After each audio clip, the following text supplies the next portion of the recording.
사도행전 말미에 보면 27장에 사도 바울이 이제 로마의 황제 아래에서 재판을 받기 위해서 예루살렘에서 압송되는 과정이 상세히 나와 있습니다.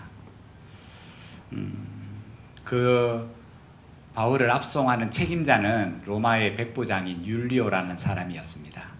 착고에 채워서 이제 백부장의 책임은 안전하게 로마 시민인 이 바울을 이제 황제에게 상소를 했으니 거기서 재판받겠다 했으니까 안전하게 이제 거기까지 데려가는 것이 목적이었어요.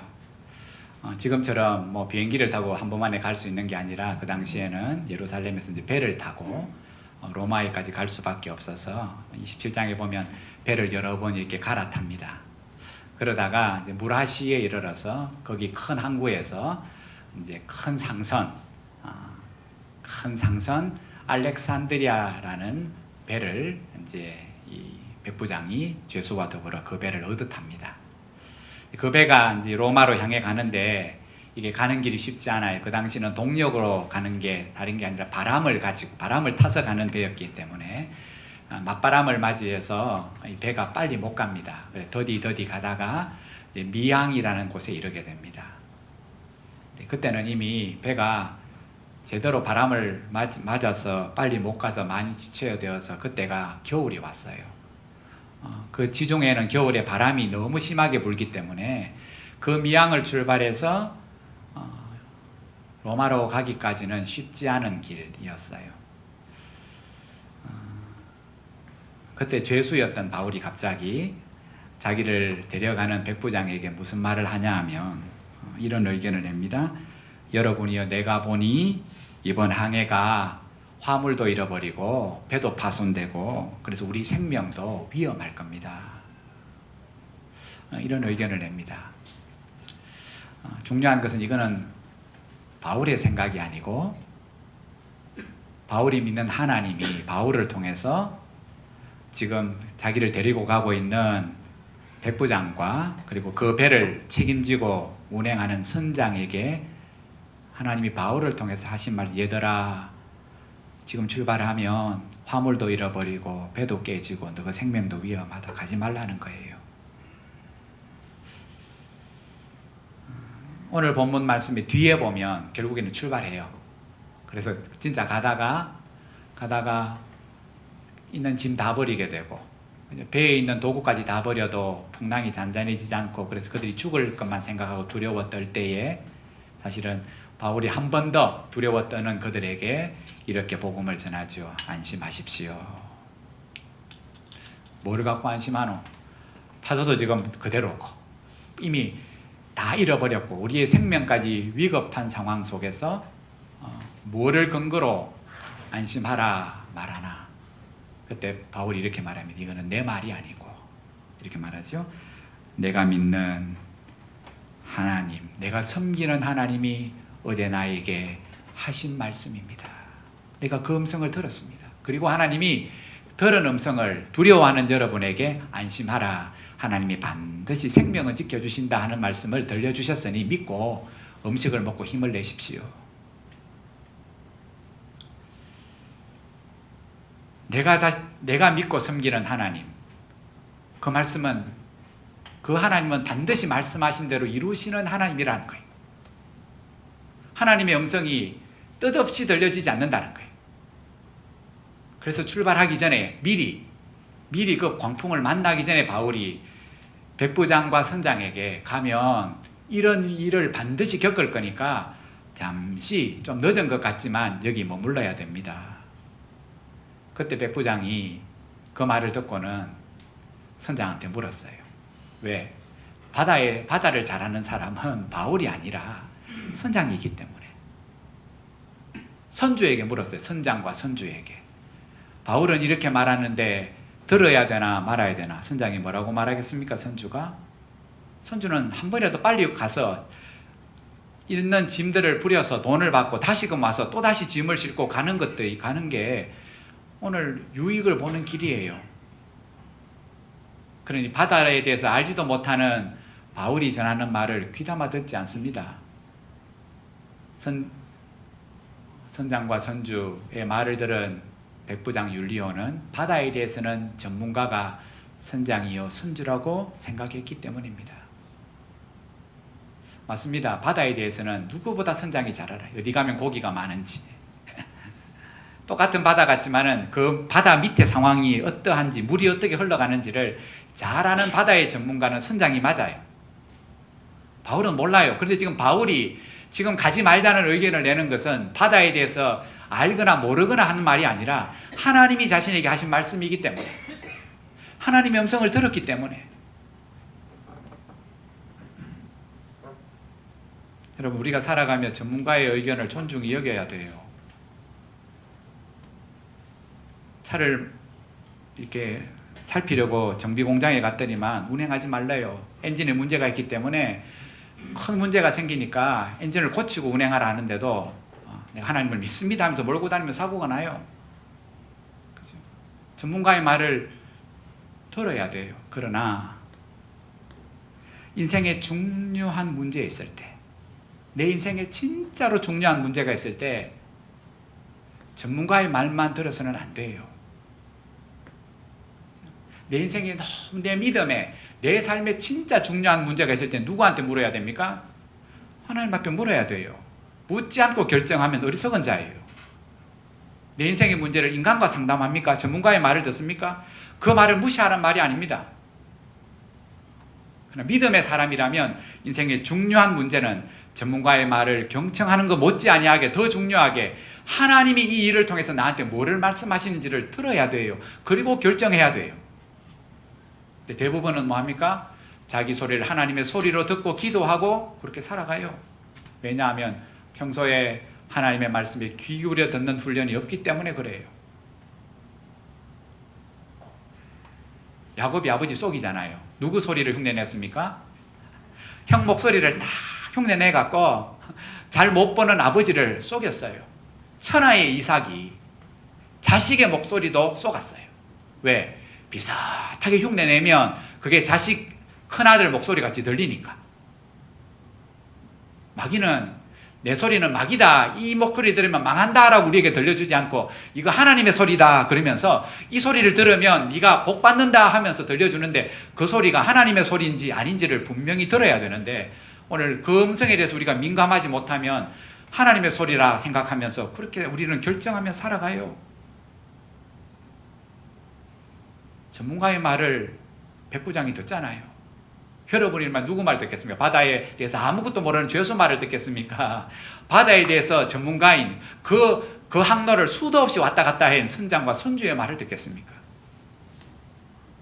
그러나 오늘 바울이 말합니다. 이거는 돈 얼마 잃어버리는 문제가 아니라 어디에도 타격을 받을 거라고, 생명에도 타격을 받을 겁니다. 그러면 바다에서 모르는 바울이 왜 이 말을 하는지를 생각해 봐야 되는 거예요.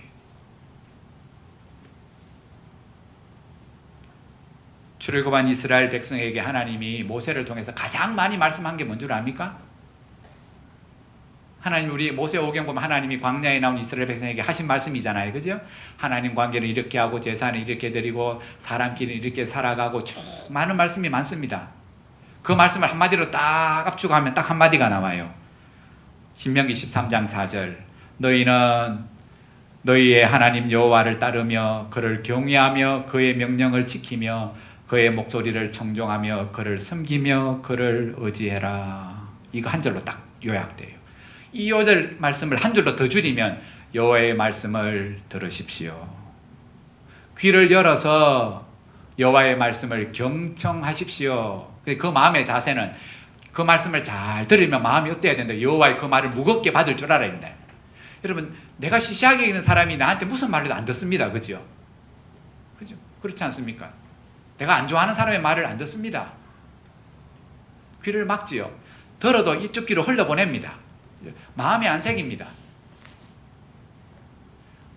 그 하나님을 경외하고 그 하나님을 섬기되 그 신앙의 중심은 하나님의 말씀을 그 앞에서 듣는 거다. 그리고 그 말씀대로 섬기며 살아가는 거다. 그것이 하나님이 그들을 구원하신 목적이라는 거예요. 오늘 본문 이스라엘의 초대 왕은 우리가 잘 아는 것처럼 베냐민 지파 출신의 사울이 이스라엘의 첫 번째 왕이 돼요. 여러분 잘 아는 것처럼 그가 속한 베냐민 지파는 12지파 중에 가장 약한 지파였어요. 가장 약한 지파. 유다 지파에 기대어서 살아가는 겨우 연명하는 지파. 그 베냐민 약한 지파 중에서도 오늘 사울이 속한 기스 가문은 가장 미약한 지파. 왜 하나님이 에브라임 지파같이 유다 지파같이 왕을 세워두면 그가 좀 못해도 어떤 계획을 할 때도 그 지파가 뒤에서 백그라운드가 돼갖고 밀어주는 그런 지파로서 왕을 안 삼고 하나도 힘이 안 되는 베냐민 지파 출신의 사울을 왕으로 삼은 줄 압니까? 이유는 딱 한 가지예요. 기댈 만한 사람이 없어요. 기댈 만한 지파가 안 돼요. 힘도 없어요. 그래서 뭐만 의지하라고? 하나님만 의지하라고 하나님이 첫 번째 왕 사울을 베냐민 지파에서 아무것도 없는 베냐민 지파에서 뽑으신 거예요. 사울아 사울아 내가 준 왕의 사명을 잘 감당하는 비결은 딱 한 가지다. 내가 너한테 옆에 있는 선지자 사무엘을 붙여줄 거다. 그리고 네가 어떻게 해야 될지를 그 사무엘이 내 음성을 듣고 너한테 딱 들려줄 거다.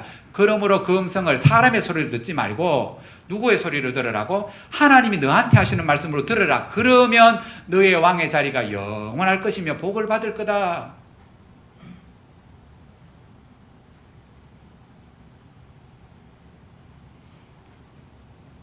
그게 왕의 자격이었어요. 왕의 자격?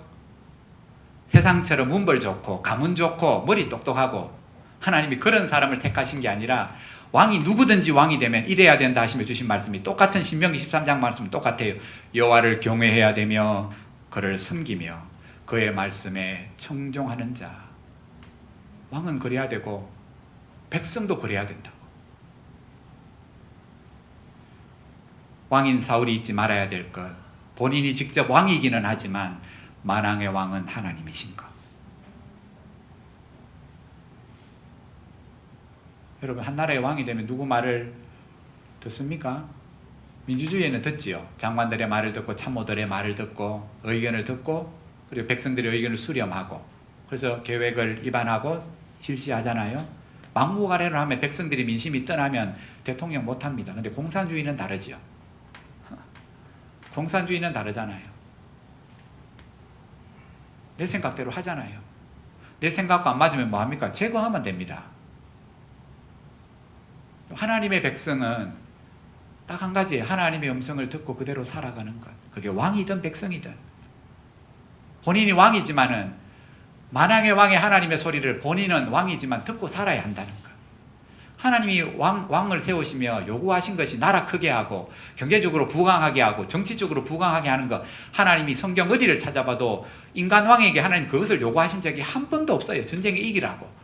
전리품 많이 가져와서 나누어 주고 나라를 부강하게 하라고. 아니요. 하나님이 뭐 하라고 시킨 적은 한 번도 없어요. 딱 한 가지예요. 하나님을 경외하고 그 하나님을 잘 섬기라고. 그러면 전쟁에 이기게 하고 오늘 구하지 않는 것들을 아침에 이슬을 통해서 하나님이 풍요로운 곡식을 먹게 할 거라고. 그 속에서 하나님의 영광을 받으실 거라고.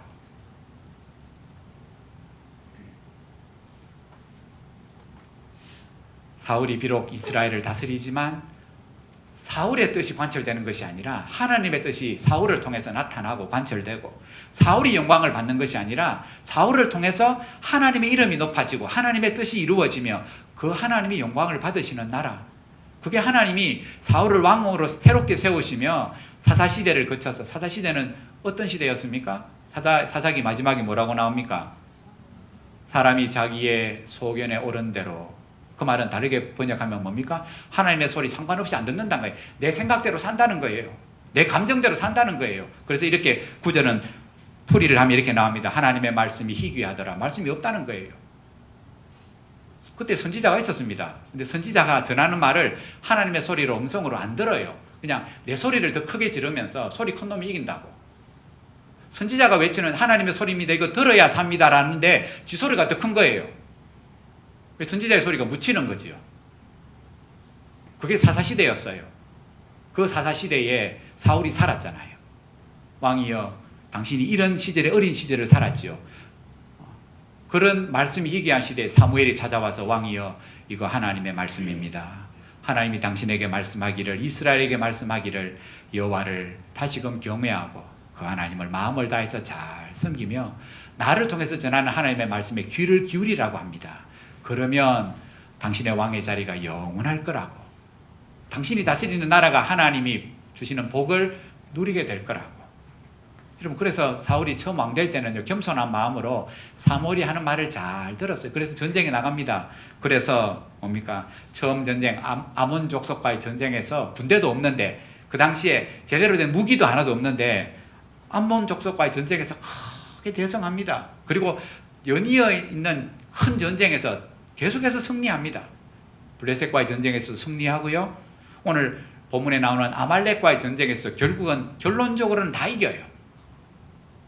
그러면서 점점점 다윗의 왕권이 강화되기 시작합니다. 왕권이 처음에는 흔들렸다가 이제 점점 백성에게 인기가 올라가는 거예요. 와, 왕이 나가 또 승리하니까 백성들이 존경하지요. 왕 때문에 이겼다고. 그러면서 영광을 누가 받습니까? 하나님께 돌아갈 영광을 사울이 조금씩 도적질하기 시작합니다. 내가 없었더라면 이겼겠나? 그러면서부터 처음에 가졌던 하나님을 향한 그 마음이, 겸손한 마음을 점점 잃어버리며 사무엘을 통하여 전해지는 하나님의 말씀을 조금씩 무시하기 시작합니다. 여러분, 우리가 잘 알지요. 그 블레셋과의 전쟁을 처음 할 때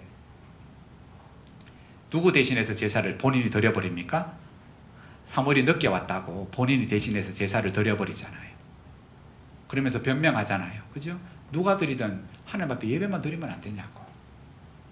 결국에 당신이 늦게 안 왔냐고. 당신도 책임이 있지 않냐고. 근데 성경은 사무엘도 책임이 있다 그렇게 말씀 안 하죠. 여러분, 사울이 그때 변명하는 것을 들어보면 지금 사울 왕은 누구를 더 의식하냐 하면 하나님보다 사람을 더 의식하기 시작해요. 전쟁에, 성경에 이렇게 나옵니다. 전쟁에 블레셋과 싸우기 위해서 이제 첫 전쟁을 이기고 블레셋과 전쟁을 처음 합니다. 이때까지 괴롭혔던 민족이잖아요. 그래서 전쟁을 하러 딱 나가는데 자기와 함께하는 사람은 한 3,000 명밖에 안 되고, 전쟁터에 떡 나가봤더니만 저쪽에 숫자가 셀 수 없을 만큼, 성경은 보면 3만 명이, 마병만 3만 명이라 하니까 숫자가 엄청나게 많은 거예요. 보는 순간 사울의 마음이, 사람의 숫자를 딱 보는 순간 마음이 흔들리기 시작해요. 보고 이렇게 나와요. 와, 이거 상대 안 되겠다. 믿음이 있으니까 하나님 앞에 빨리 예배를 드리고 도움을 구해야 되겠다 싶은데 누가 늦게 와요? 사무엘이 빨리 안 오는 거예요. 그러니까 자기만 보고 있습니까? 전쟁에 왔던 사람들도 적군이 숫자가 얼마나 많은지를 딱 보는 순간 요동하면서 뭐합니까? 막 사람들이 한 명씩 두 명씩 빠져나가기 시작합니다. 동요하는 것을 보고, 또 성경에 보면 동요하는 것을 보고 마음이 다급해진 그가 사무엘을 대신해서 하나님 앞에 제사를 드린 거예요. 하나님을 의지하는 마음이 아니고 보여지는 것에 두려운 마음으로. 이미 하나님을 의지하는 마음이 사라지기 시작하고 눈에 보이는 환경에, 귀에 들리는 것에 사울의 믿음이 요동하기 시작해요. 그렇죠. 우리는 사람 한마디 말에 확 뒤집힙니다. 그죠? 사람 한마디 말에 내 믿음이 확 뒤집힙니다. 오늘 사울은 귀로 들은 게 아니라 직접 눈으로 보고 있잖아요. 숫자가 얼마나 많은지. 지금 함께하는 사람들조차도 다 도망가고 있는 상황을 봤기 때문에 그때 사무엘이 늦게 와서 크게 책망하잖아요. 큰 소리로 책망합니다. 늦게 와놓고는 큰 소리로 책망하는데 그게 사무엘 개인의 책망이 아니라 하나님의 음성을 들려줍니다. 왕이여, 지금 당신이 한 일이 뭐 잘못했는지 잘 모르지요. 내 탓하는데 내 탓이 아니라 이렇게 말하죠. 왕이 하나님 앞에 망령되이 행하였나이다. 왕의 하나님 여호와를 내리신 명령을 지키지 아니하였도다. 왕에게 내린 하나님의 명령은 전쟁 이기라가 아니고 그 전쟁에 나가서 하나님만 믿고 의지해라, 기다려라 해요. 근데 사무엘이 늦게 오니까 그거 못 기다리고 자기가 대신 행한 거죠. 결국 어쨌건 그 전쟁에 이겨요. 근데 문제는 그 이후에도 계속 일어납니다. 적군이 도망가니까 사울이 기가 나갔고 군대들에게 명령을 내리기를 쫓아가서 그 끝까지 쫓아가고 다 죽이고 전리품 다 빼앗아 오라고 막 신명이 났죠. 그죠? 못 이길 전쟁인 줄 알았는데 막 뜻밖의 전쟁의 승리를 막 거두게 되니까 신명이 나서 그래서 군인들에게 끝까지 추격해서 전리품 다 빼앗아 오라고 그때 제사장이자 선지자인 아이야가 왕을 탁 가로막았습니다. 그리고 왕에게 이렇게 말합니다. 하나님 앞에 물어봤습니까? 그 당신의 생각이 당신이 지금 군인들에게 명령하는 그 소리가 하나님에게서 나온 소리냐고. 여러분 당연한 거죠. 전쟁은 이기기 위해서 싸우는 거고 싸우는 목적은 전리품 빼앗으려고 하는 건데 이기게 하니까 사울이 신명이 나갖고 추격하라고 끝까지 추격해서 다 빼앗아 오라고 하는데 아이야가 묻습니다. 당신 생각이냐 하나님 생각이냐고. 그게 하나님 앞에 물어보고 하나님 음성을 듣고 하는 명령이냐 아니면 왕 개인적인 명령이냐고. 그래서 데리고 갑니다. 그리고 하나님 앞에 묻습니다. 갈까요 말까요? 하나님이 아무 대답이 없습니다. 뭔 줄 압니까? 가지 말라는 거예요. 그런데도 사울은 미련합니다. 누구 때문인가를 찾아내요. 왜 하나님 응답 안 하실까? 그 중간에 보면 압살롬의 사건이 나오는데 압살롬 때문인가 내 때문인가 그 사람 누구 때문에 하나님 응답 안 하신가를 찾아내. 사실은 자기 때문인데.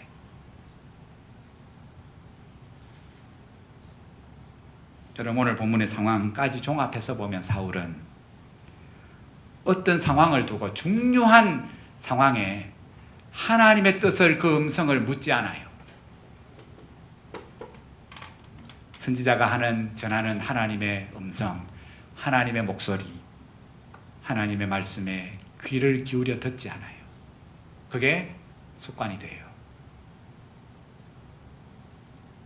그러면서 하나님의 음성인지 자신의 속에서 나오는 욕망의 음성인지를 구분 못하기 시작해요. 그 누가 그렇게 속입니까? 마귀가 속이는 거예요. 본문 1절 사무엘이 사울에게 이르되 여호와께서 나를 당신에게 보내어 왕에게 기름을 부어 그의 백성 이스라엘 위에 왕으로 삼으셨은즉 이제 왕은 여호와의 말씀을 들으소서. 지금 길지요. 여호와의 말씀을 들으십시오. 나한테 이렇게 말씀했습니다. 하기 전에 앞에 긴 설명이 있습니다. 뭐라고요?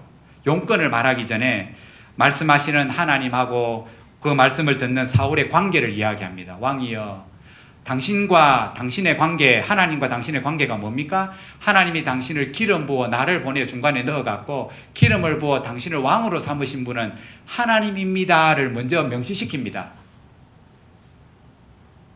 이만큼 뭡니까? 지금 사울이 하나님과의 관계를 생각 안 하고 그냥 나는 왕인데 내 마음대로 할 수 있다라고 생각하고 있다는 거예요.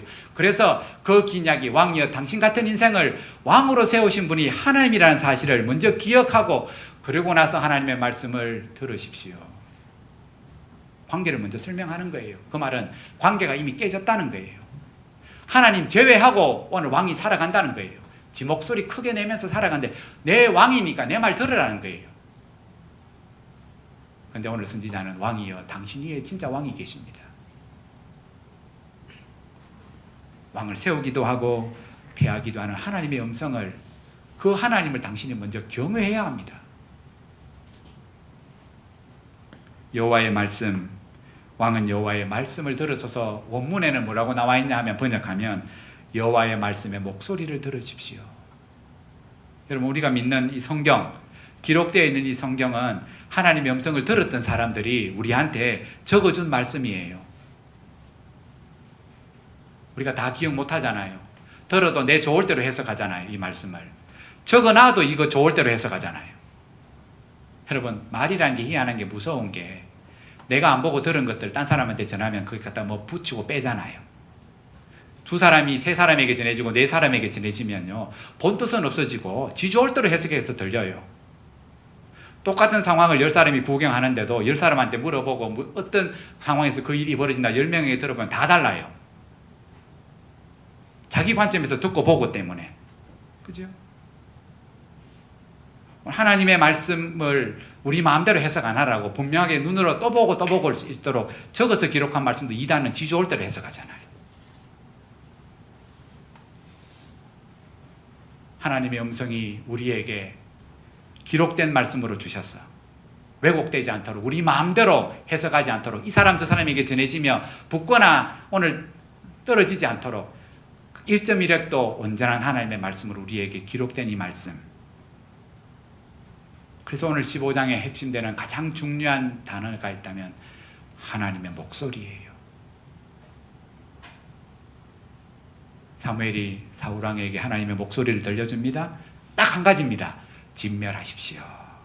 저 나라 원수입니다. 그러니까 좀 잔인한 것 같은데 헤렘, 아이고 어른이고 노인이고 짐승이고 뭐든 간에 하나도 남김없이 헤렘 다 진멸하라는 것이 하나님의 음성입니다. 복잡하지 않죠? 전쟁을 어떻게 이길까 질까 그거 왕은 걱정할 거 없고 진멸하는 말씀만 순종하고 나가면 하나님 이기게 하실 거라는 거예요. 그래서 이겨요. 그러면 뭡니까? 뭐 하면 됩니까? 간단한 한 말씀, 진멸하십시오. 하나님의 음성입니다. 그러면 그대로 순종하면 돼요. 근데 오늘 말씀해 보면 문제가 생기지요. 전리품 몇 개를 가져와요. 진멸, 하나도 남김없이 다 죽이려고 다 태우라 했는데 몇 가지 왕을 살려두고 데리고 옵니다. 그리고 대부분의 짐승은 죽이는데 좋은 양과 소 몇 마리는 가지고 옵니다. 성경에 보면 그렇게 하기로 왕과 백성들이 마음을 먹었더라 그렇게 나와요. 한통속이 된 거예요. 왕이요, 왕 살리는 거 잘한 일이고 백성들아 하나님을 예배하기 위하여 감사하기 위하여 소 몇 마리 양 몇 마리 가져가는 거 내가 생각해도 좋다. 아이고 그거 뭐 나쁘겠노? 하나님 앞에 감사 예배를 드리지 않는데 뭐가 나쁘겠노? 선지자가 뭐라고 전했습니까? 그거는 너그 생각이고 뭐 하라고요? 하나도 남김없이 사람이고 짐승이고 하나도 남김없이 헤렘 다 죽이라. 몇 마리 왕은 살려서 돌아오네요. 왜 그랬을까요? 사울왕의 입장에서는 앞에 제사를 대신 지낸 것 때문에 지금 하나님이 당신의 왕위를 딴 사람에게 넘긴다는 말 때문에 왕권이 막 흔들리고 아이고 언제 잃어버릴까 두려워 떨어요. 그래서 지금 아가왕을 데리고 살려서 데려가면 다시금 뭐를 얻습니까? 백성들에게 인기를 얻는다는 정치적인 목적을 가지고 좀 왕을 데려가는 거예요. 봐라, 내가 이 전쟁에서 이기고 오늘 승리했다는 전리품을 보여주기 위해서. 백성들은요 똑같습니다. 하나님 앞에 드린다 하는 명분을 삼아서 소와 양을 가지고 가며 그 좋은 거 지금 말로 말하면 명품도 함께 얻고 명분도 얻게 되고 좋은 짐승 명품도 가지게 되고 뭐 매부 좋고 누이 좋고. 사무엘이 왕을 만났더니 하나님은 사무엘에게 미리 봐라 사울이 다 해렘하지 않았다 죽이지 않았다 미리 알려주니까 사무엘이 밤새도록 근심하며 기도합니다. 통곡하며 기도합니다.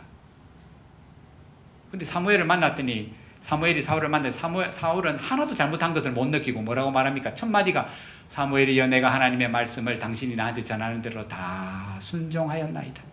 눈 하나 깜짝 안 하고 내가 여호와의 말씀대로 다 수행하였나이다. 맞습니까? 하나님의 평가는 달랐습니다. 그가 돌이켜 나를 따르지 않았느니라. 아니다. 그가 내 말 안 들었다. 근데 사울은요 다 지켰대요. 누구 말이 맞습니까?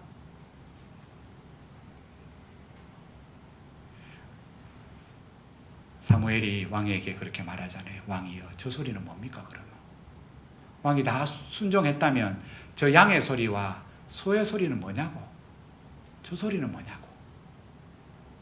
저 소리가 안 들려야 되는데 왜 양의 소리가 오늘 소의 소리가 내 귀에 들리냐고?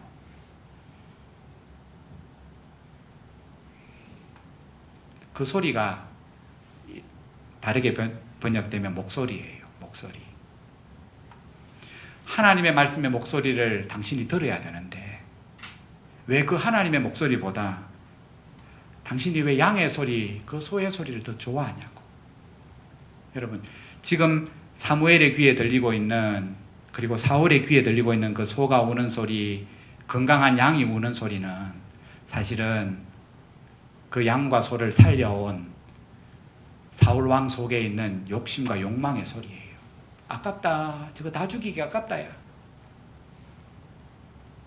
변명은 하나님께 제사하면 좋겠다라고 말은 하지만은 사실은 하나님의 뜻과는 상관없잖아요. 하나님은 살려둬라. 좋은 거 갖고 와서 나한테 예배하라고 말씀하신 적이 없잖아요. 다 진멸하라고. 그 하나님의 소리를 분명히 들어놓고 자기 소리를 더 크게 듣는 거예요. 데리고 가면 하나님이 좋아하실 거다. 왕아, 백성의 소리를 통해서 왕이여, 그거 아가왕을 살려가면 당신 인기를 얻을 거고 하나님 앞에 영광이 될 겁니다. 오늘 서로가 서로에게 자기 소리를 들려주면 이게 하나님의 소리라고. 아니요. 사무엘이 전쟁 떠나기 전에 왕이여 당신은 왕의 하나님의 말씀을 들어서서 다 진멸하라 했나이다. 근데 어느 순간 시간이 지나며 서로를 향하여 이게 하나님의 소리일 거라고 들려주는 그 소리, 자기 욕심의 소리를 하나님의 소리로 착각하며 들으며, 여러분, 그래서 오늘 이 말씀을 보면 무서운 게 뭐냐 하면 하나님의 말씀 앞에 서지 않으면, 그 말씀이 삶의 기준이 안 되면 우리는 사울왕처럼 얼마든지 죄를 지었음에도 죄를 죄로 안 여긴다는 거예요. 남에게 변명하거나 저 사람 때문이라. 오늘 나중에 죄를 추궁받으니까 사울이 백성 때문이라 말해. 나는 그럴 생각이 없었는데 자꾸 백성이 가져가서 하나님 앞에 예배하자 하니까 내가 어쩔 수 없었다고. 뒤에 가면 정직하게 고백합니다. 뭐라고 고백합니까? 내가 저 말들을 무시 못해서 그럽니다. 저 말을 무시 못해서. 그 말은 뭡니까? 하나님보다 저 백성이 더 두렵다는 거예요. 내가 저 말을 무시 못해서 들었다고. 이때 사무엘이 한마디도 토 안 달고 계속해서 말하는 사울을 향하여 성경에 보면 영어성이 이래 나옵니다. 스탑. 입 다물으라고. 입 다물라고. 그러면서 간밤에 여호와께서 내게 이르신 말, 간밤에 하나님이 나한테 당신에 대해서 하신 말씀을 내가 당신에게 이르겠습니다 하면서 오늘 하나님이 당신이 하나님을 버렸으므로, 그 당신이 인정하든 인정하지 않든 당신은 하나님이 말씀하시기를 당신은 하나님을 버렸으니 하나님도 당신을 버리실 겁니다. 이 말을 들었었어요.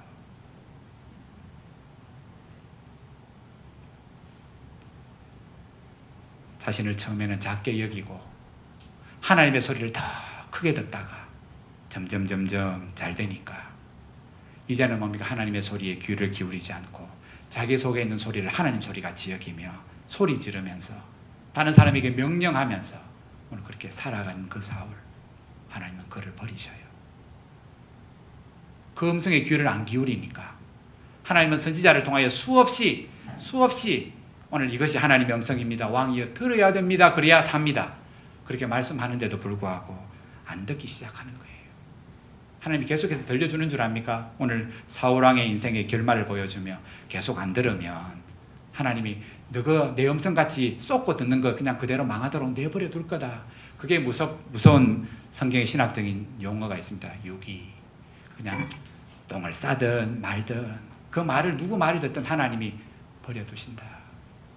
그래, 그 사람 말 잘 듣네. 그냥 그 말 듣고 살아라. 하나님의 말씀이 선포되어 있는데 더 이상 안 들으면 제 표현입니다. 더 이상 할 방법이 없어요. 하나님도. 예수님이 오셔서 십자가를 지시면서 오늘 인생을 얼마나 사랑하시니 그 사랑을 보여주셨는데도 그 사랑을 보고서도 더 이상 하나님을 믿지 않으면 하나님도 하실 수 있는 방법이 없어요.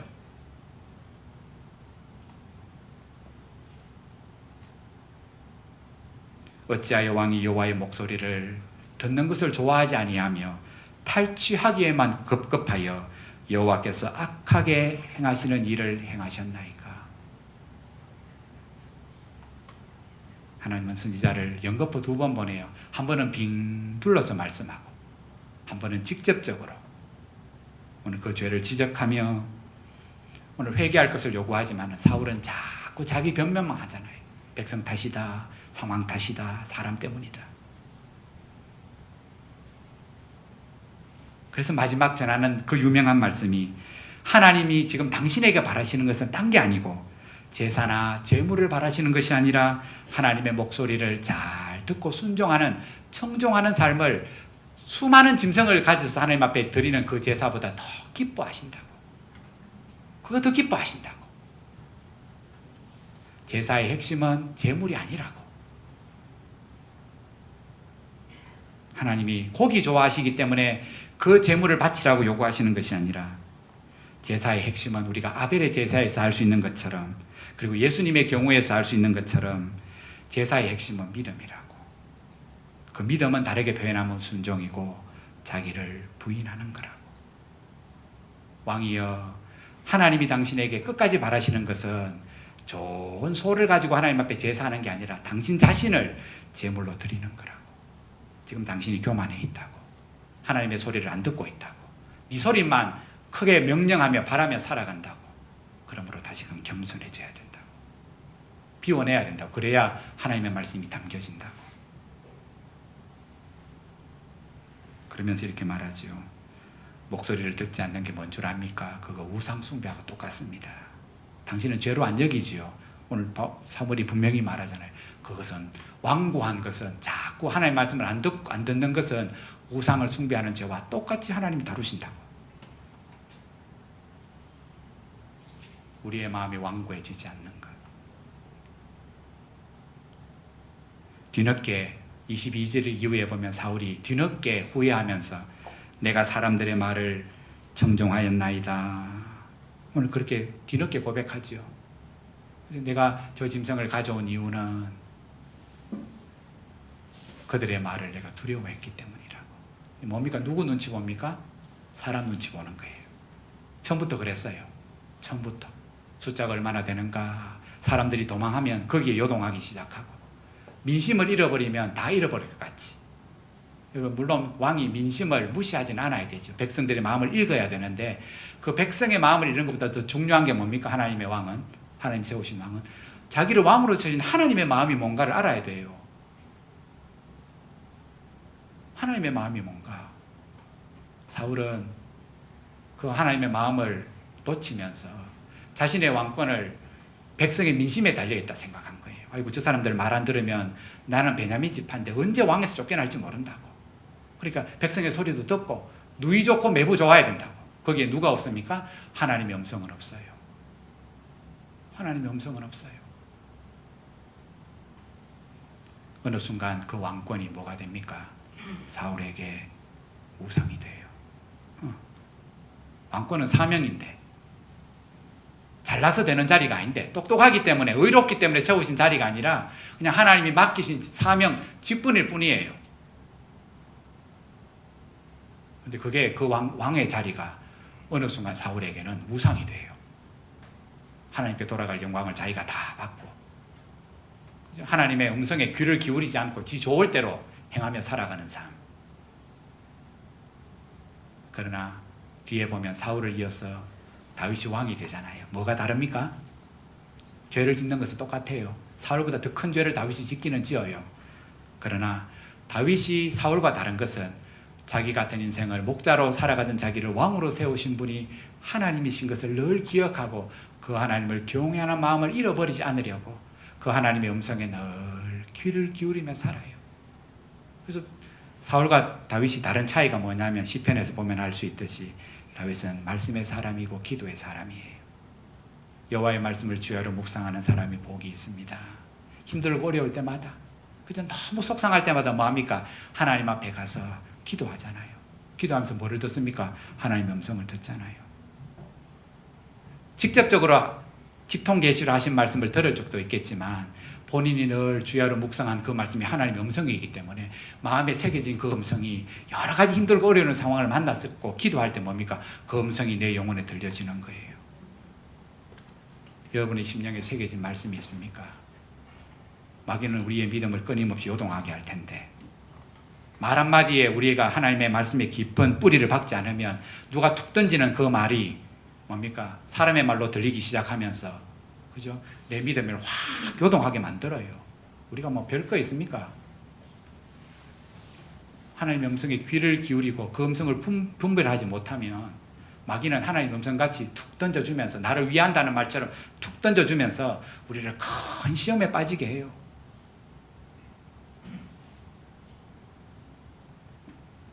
그래서 다윗은 그 믿음에서 안 벗어나려고 어떻게 했냐 하면 찬송시를 만들어서 늘 노래를 부르고 살잖아요. 수군과 비파를 가지고 노래 부르며 그 은혜를 기억하기 위하여 찬송하며 살아가잖아요. 그 은혜를 기억하기 위해서 예배하며 살아가잖아요.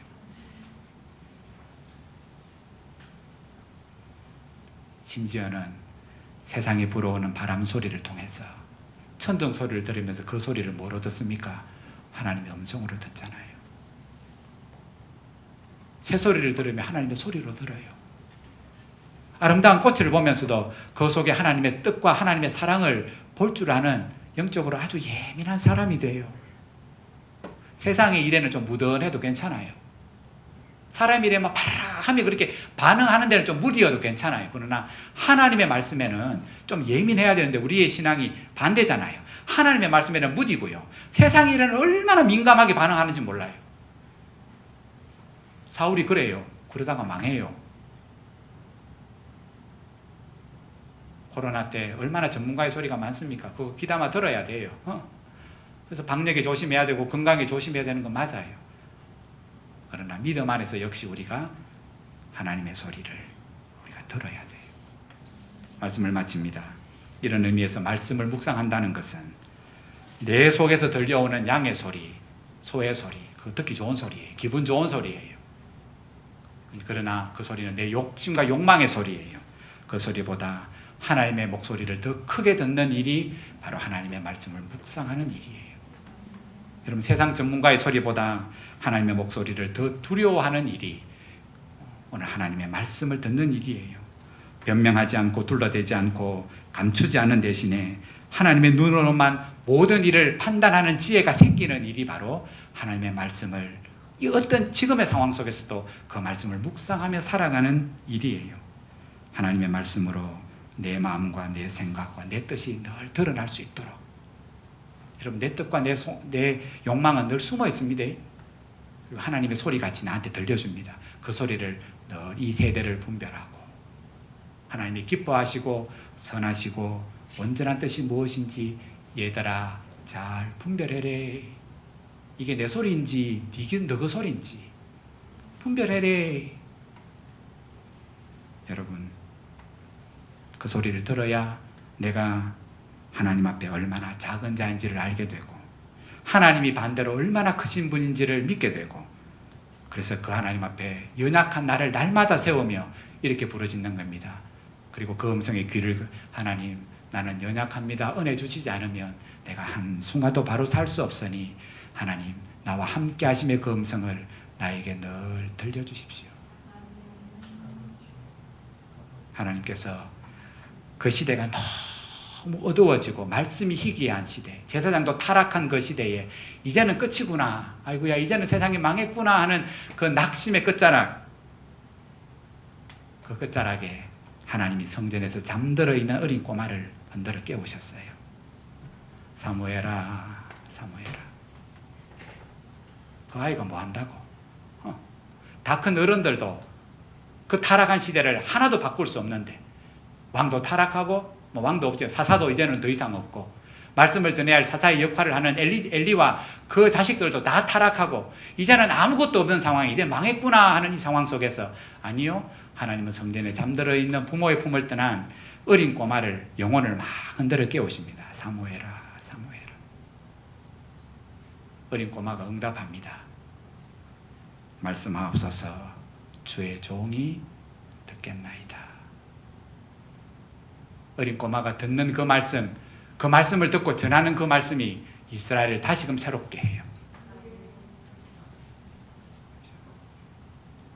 우리의 이름을 부르십니다. 우리의 잠든 영혼을 하나님이 깨우시며 부르십니다. 우리가 뭐 할 수 있다고? 아무 재능도 없고 능력도 없는데, 그럼에도 하나님은 우리를 오늘 예배에 부르시면서 우리 영혼을 막 깨우셔요. 그럼 우리가 뭐라고 응답해야 됩니까? 그 소리를 듣고 똑같습니다. 말씀하옵소서, 주의 종이 듣겠습니다. 이 믿음의 응답과 들음으로 살아가시는 저 여러분 되기를 축복합니다. 우리 함께 잠시 기도하겠습니다.